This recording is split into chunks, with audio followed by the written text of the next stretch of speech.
Permission नहीं होती, allowed ही नहीं है। अभी डेली लाइफ में हम लोग यूज करते हैं वाटर सेट या टी शर्ट। अब आप देख रहे हैं कि वाटर सेट में क्या कुछ होता है, उसमें एक जग होता है और 7-6 गिलास होते हैं, बट दैट 6 आर सिमिलर, एक जैसे हैं, उनकी शेप भी एक जैसी है, उनके कलर्स भी एक जैसे हैं, तो मैथमेटिक्स लैंग्वेज में आप उसको सेट नहीं कह सकते। ठीक है, तो ये है डिस्टिंक्ट ऑब्जेक्ट। और दूसरा इसमें जो इंपॉर्टेंट लफ्ज है वेल डिफाइंड। लेट्स से इसकी मैं आपको एग्जांपल इस तरह से देता हूँ कि आपकी क्लास है, सेकंड ईयर क्लास है, और इसमें अगर हम कहेंगे कि set of second year class students, तो ये वेल डिफाइंड नहीं है। इसमें मुख्तलिफ किस्म के बच्चे हैं, कुछ आर्ट्स के होंगे, कुछ साइंस के होंगे, कुछ जो है उनकी कॉम्प्लेक्शन जो है वो फेयर होगी, कुछ ब्रिटिश होंगे और कुछ ब्लैक होंगे।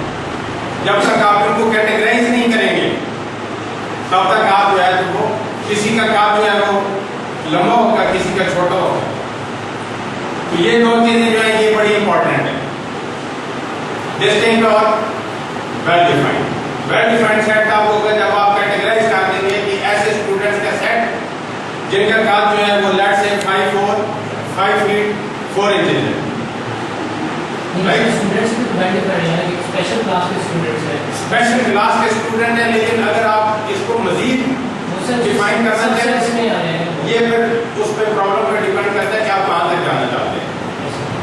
लेकिन इसकी जो आप जामे डेफिनेशन है वो यही है कि उसमें जो उसके एलिमेंट्स हैं दो छोटे वेल डिफाइंड, राइट जी। सर कांस्टेंट नंबर का डेरिवेशन हमेशा 0 होती है। कांस्टेंट नंबर का वो 0 की मतलब वो इसलिए होता है कि आपको पता है कि डेरिवेटिव होता क्या है, रेट ऑफ चेंज होता है। और इसकी डेफिनेशन क्या है, इसकी डेफिनेशन ये है कि limit delta x approaches 0 f of x plus delta x minus f of x will be delta s. This will be equal to dy by dx। ये डेरिवेटिव होगा। अगर ये लिमिट जो है वो एग्जिस्ट कर जाए, ये लिमिट जो है वो एग्जिस्ट कर जाए, तो हम कहते हैं कि डेरिवेटिव जो है वो एग्जिस्ट करता है। अगर ये लिमिट एग्जिस्ट ना करे तो हम कहते हैं कि डेरिवेटिव जो है वो एग्जिस्ट नहीं करता। अब आप देखिए कि एक कांस्टेंट चीज है ये delta x, what is this delta x? Delta x is the small variation in a function, is the small variation in a function. अब जब उसमें वेरिएशन ही नहीं होगी तो this will become f of x minus f of x।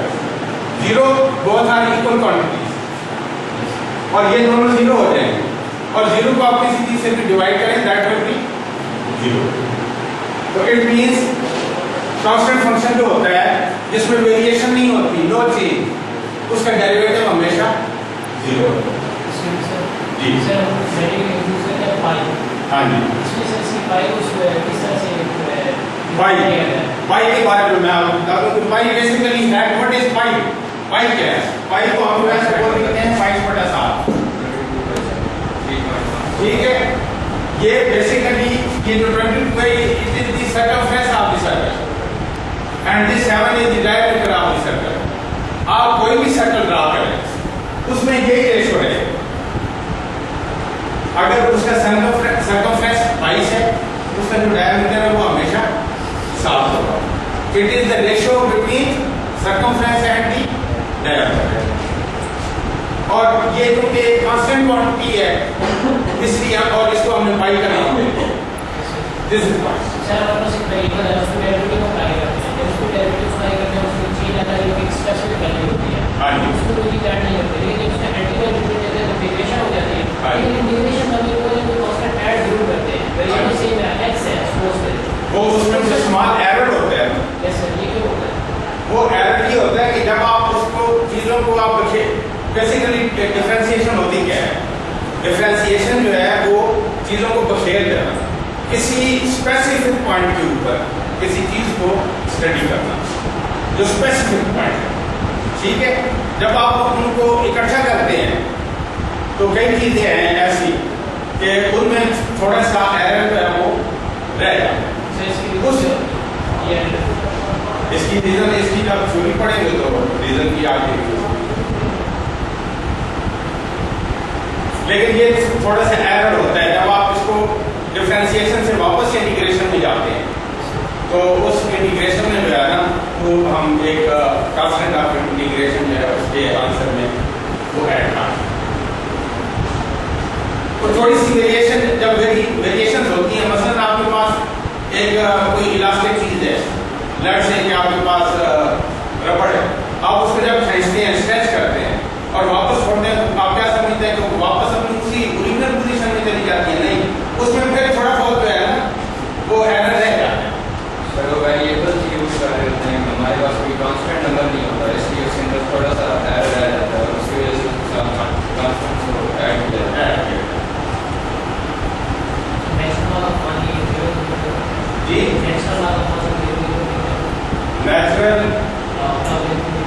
पानी तो one का आप देख लेंगे लॉ की डेफिनेशन क्या है बताइए आप मुझे लॉ की डेफिनेशन बताइए लॉ होता क्या है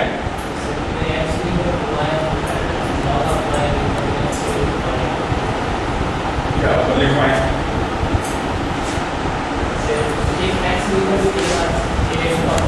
x is equal to a y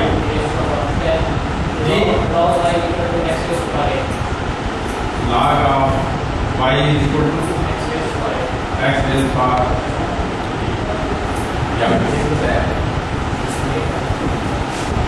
जी बताइए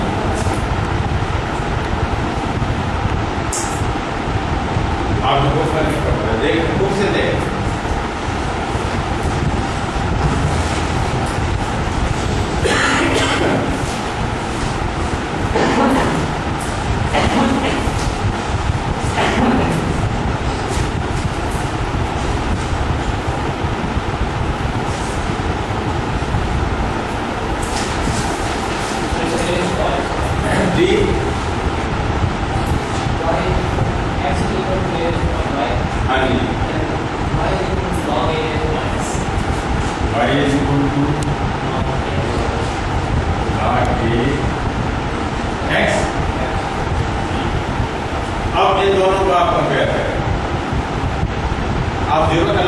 बताना चाहते हैं तो आप अगर यहाँ पे y को 0 रखेंगे तो किसी चीज की पावर 0 हो तो क्या होता है 1 होता है और ये अगर कोई मान जाएगा तो log of y is equal to 1 अगर 0 का log हमेशा 1 होता है।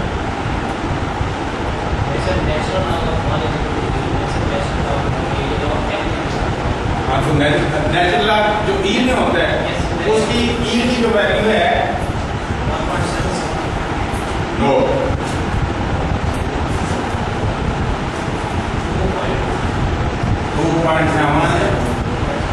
और 3 के दरमियान होती है जो वैल्यू है वो 2.7 और 3 के दरमियान।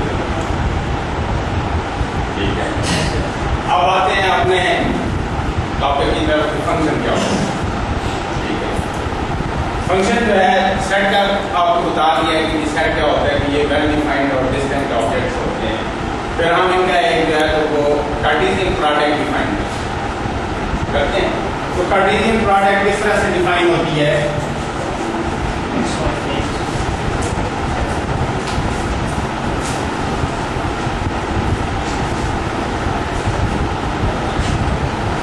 कार्टेशियन प्रोडक्ट जो है वो इस तरह से उसको लिखते हैं एक ग्राफ के लिए यानी ये ए और बी आपके पास दो सेट्स हैं लेकिन कंडीशन ये है कि ये नॉन एम्प्टी सेट है। ठीक है ये नॉन एम्प्टी सेट है। तो कार्टेशियन प्रोडक्ट को हम इस तरह से डिफाइन करते हैं कि ए बी इसके जो एलिमेंट्स होते हैं वो आर्बिट्रेरी की शक्ल में होते हैं और side that A belongs to A and B belongs to इस तरह से। अब इस कार्टेशियन प्रोडक्ट से हम एक रिलेशन डिफाइन करते हैं। क्या करते हैं relation define.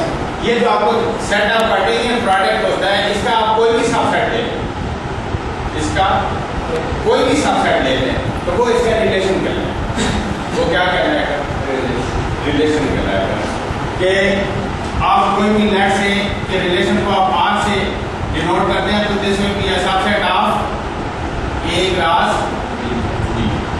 This is the subset of A cross B. अब बताइए कि सबसेट इनमें दो किस्में होती हैं, वो कौन कौन सी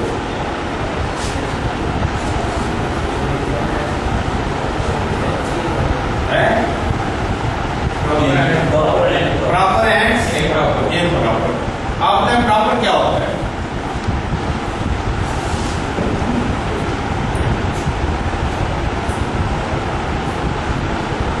नहीं पता है।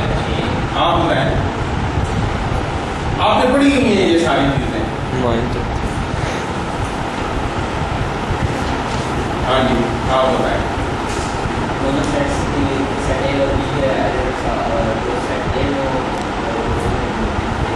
नहीं, ये तो सब सेट की डेफिनेशन है, लेकिन सब सेट दो टाइप्स के होते हैं, एक प्रॉपर होता है और एक इम्प्रॉपर। प्रॉपर और इम्प्रॉपर में डिफरेंस क्या है? सर ये जो प्रॉपर सेट होता है उसको बी है एक सेट के अंदर दो एलिमेंट्स नो, ऐसे मेरी बात सुने, दो सेट होते हैं, एक प्रॉपर होता है और एक इम्प्रॉपर। और प्रॉपर कौन सा होता है? प्रॉपर वो होता है कि जो कम से कम उससे छोटा, उसमें जो आपके पास सुपर सेट है उसमें एटलीस्ट वन एलिमेंट ऐसा हो जो उसमें ना हो। अगर दोनों इक्वल हैं तो इम्प्रॉपर। ठीक है, तो आप इसका कोई भी सेट सबसेट ले सकते हैं, प्रॉपर भी ले सकते हैं और इम्प्रॉपर भी ले सकते हैं। इसका जो सबसेट है उसको हम क्या कहते हैं? रिलेशन।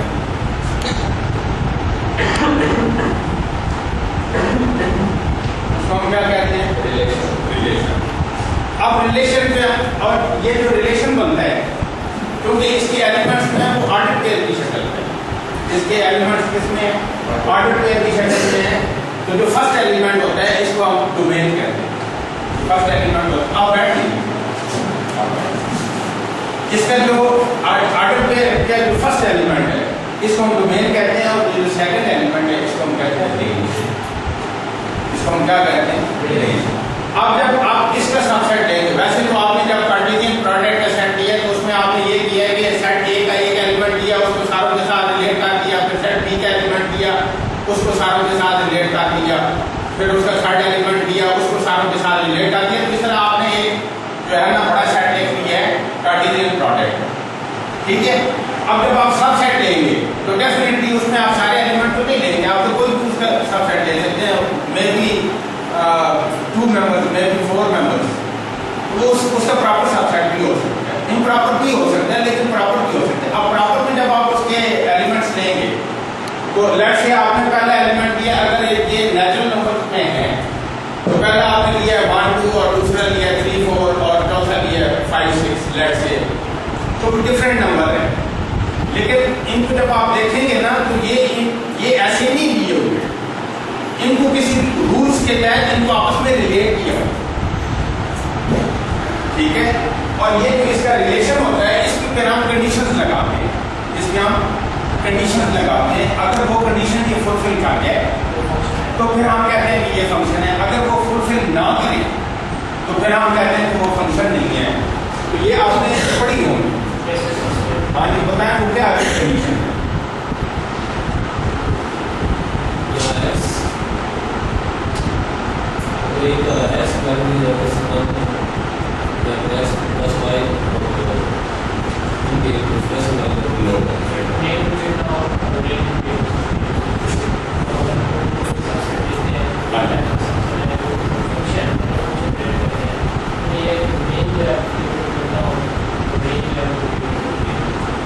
मेरी बात सुने, एक चीज आप ध्यान में रखें, आप लोग बैठ जाए, आप लोग आती हो एक्सरसाइज के क्वेश्चन करने के जिनकी आपको सूझबूझ नहीं होती। अगर आपने मैथमेटिक्स सीखना है या आपने सब्जेक्ट पे अबूर लेना है तो इसकी थ्योरी पे तवज्जो दें, इसके थ्योरम करें, इसकी डेफिनेशन करें, बहुत जरूरी है।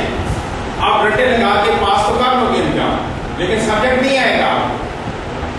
आप देख रहे हैं कि बेसिक कंडीशन का फंक्शन का पता नहीं है, और सेकंड ईयर पे आके और जो बेसिक कंडीशन है, फंक्शन तो आपने हजारों दफा इस्तेमाल किया होगा, लेकिन आपको पता ही नहीं है कि फंक्शन होता क्या है वैसे। तो ये जो है फंक्शन में सबसे पहली जो है वो कंडीशन ये होती है कि जो आपने कार्टेशियन प्रोडक्ट लिया है वो उसका सबसेट होना चाहिए रिलेशन, वो उसका सबसेट होना चाहिए, ये पहली कंडीशन है। दूसरी कंडीशन ये है कि इसके जो ऑर्डर पेयर है, इसके जो ऑर्डर पेयर हैं उनका जो कोई भी दो ऑर्डर पेयर ऐसे नहीं होने चाहिए सबसेट में जिनका फर्स्ट एलिमेंट जो है वो सेम हो, जिसका फर्स्ट एलिमेंट सेम हो। इसलिए ये दूसरी कंडीशन है, ठीक है। और तीसरी कंडीशन क्या है कि जो उसकी डोमेन है, जो आपने रिलेशन सेट किया है, उसकी जो डोमेन है, उसके जितने भी एलिमेंट्स हैं उनका अगर आप फर्स्ट एलिमेंट लें तो वो एक इक्वल होना चाहिए, वो एक इक्वल होना चाहिए। अगर ये तीन कंडीशनें वो पूरी कर दे तो फिर हम ये कहते हैं कि ये फंक्शन। अगर इसमें कोई एक, इसकी डोमेन में कोई एक एलिमेंट भी ऐसा रह गया एक का जो इस डोमेन में नहीं आया, जब भी हम इसको फंक्शन, ठीक है, जब भी हम इसको फंक्शन नहीं कहते। जब आपने ये डिसाइड कर लिया कि ये फंक्शन है, ये जो सबसेट आपने रिलेशन लिया है ये उसका फंक्शन, ये फंक्शन है, ठीक है सर।